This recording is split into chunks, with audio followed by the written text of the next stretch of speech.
Ron Nunn, local, 89 years old. And so I've been here all my life.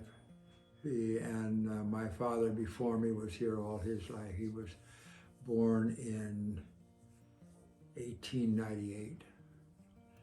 And and we've been farming since the 1880s.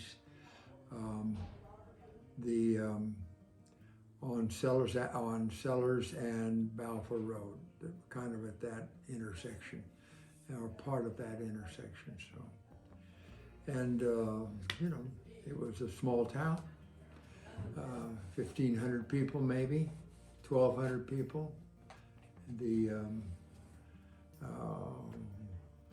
One school, one grammar school, one high school, and the legendary teachers like Edna Hill, and so it was a nice place to grow up. Still a nice place, you know. The people that have been here have done a pretty good job with Brentwood, I think. They've been able to hang on to the farming on the east side of town and the south side of town, and still have development on north and west, and hopefully they can continue to do that. Because I think that gives as part of Brentwood's character. Okay, if you want to let the farming go and just develop it, then you have a town that's kind of like Antioch or Concord. And, you know, there's no town charm there anymore. And so anyways, it was you know, gone through a lot of crops. The big crop when I was a kid was apricots. There was a lot of acres of apricots in Brentwood. It was both for canning and for fresh market. And so along the railroad tracks, there were big packing sheds. Balfour Guthrie had one. The Fruit Exchange, which was a California Fruit Exchange, which was a co-op, had one. And Union Ice was there because all the fruit was packed and loaded into rail cars that had ice bunkers in them and fans, and that was the refrigeration, because those loaded cars of cherries or apricots or peaches would go all the way to the East Coast, and they would be iced here in Brentwood because Union Ice had a plant, and then they would be iced again in Roseville, and then there would be icing stations all the way across the United States, where they would refresh the ice in those ice bunkers, and so the produce would be still good when it got to Philadelphia or New York, Chicago. In grammar school, you know, run and play a little baseball or softball and whatever you could, and some sports in high school, and the small town environment. As I say, we had a lot of big events in the park. We had a square block city park, okay, and it was an interesting thing because Mrs. Sanford gave that square block to the village of Brentwood. She had to give it to the county because Brentwood had no political structure at that time. This was probably about 1905 or something like that. I have a copy of the deed here, and she gave it to the village of Brentwood to be used as a park forever. We called it the Apricot Festival, and you know, when I was a kid, they would have that every year, probably the 4th of July, I don't know. And one of the local farmers had a team of Belgian horses. That's like Clydesdales. It's a breed of big horses. He had 6 horses and a wagon, and everybody in town would have a tug of war with those 6 Belgian horses, and he'd have a long knotted rope, and of course every kid in town would get on that, and he'd just play with us with those horses. He'd back them up a little bit, and we thought we were winning, and then when he finally, crack a whip, it would just drag us all over. We had to let go. So there were things like that, and a little carnival,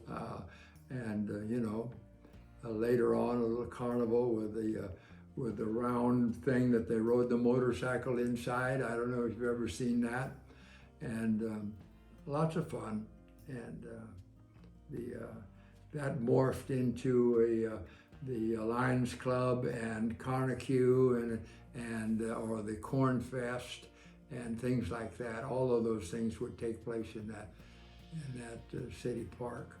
But I was involved later in development with a group from Blackhawk, and we did Apple Hill, and we did Somerset, and we were very much involved in Trilogy.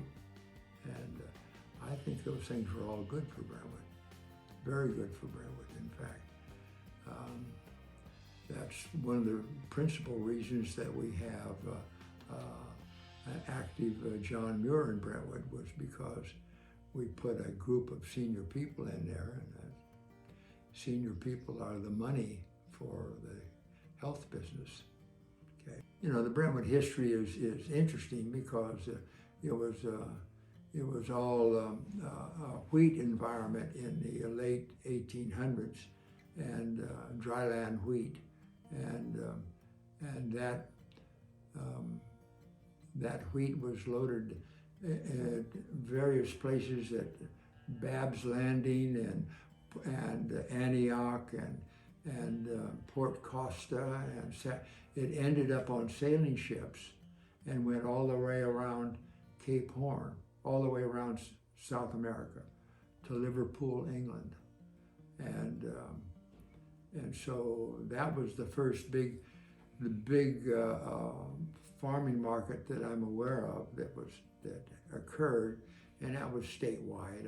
It wasn't just Brentwood, but and then it crashed when it became possible to get Kansas and Nebraska wheat to the Mississippi River, barge it down to New Orleans and put it on a sailing ship there. And you could get that to Liverpool, England, in about 1/3 of the time that it took to get it from San Francisco.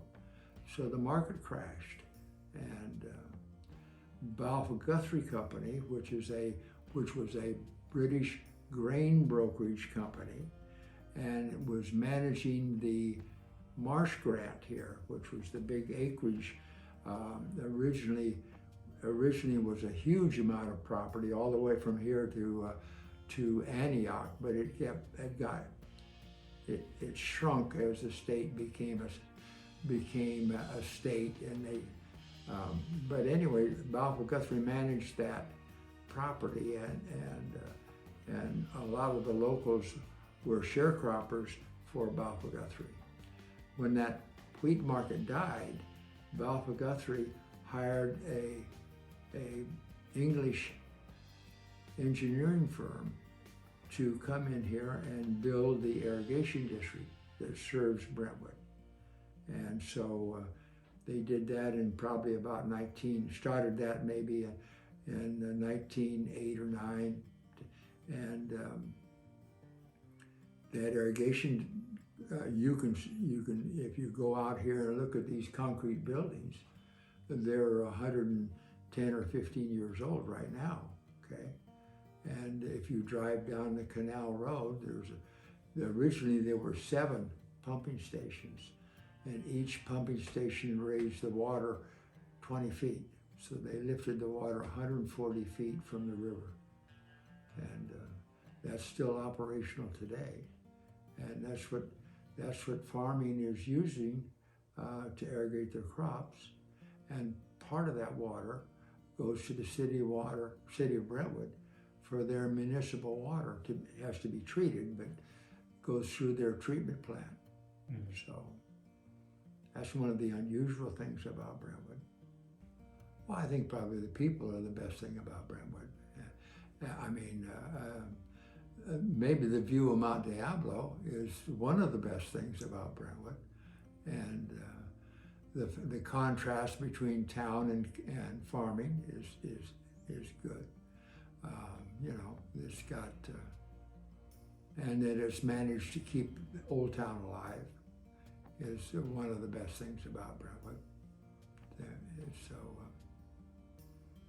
nice place to live.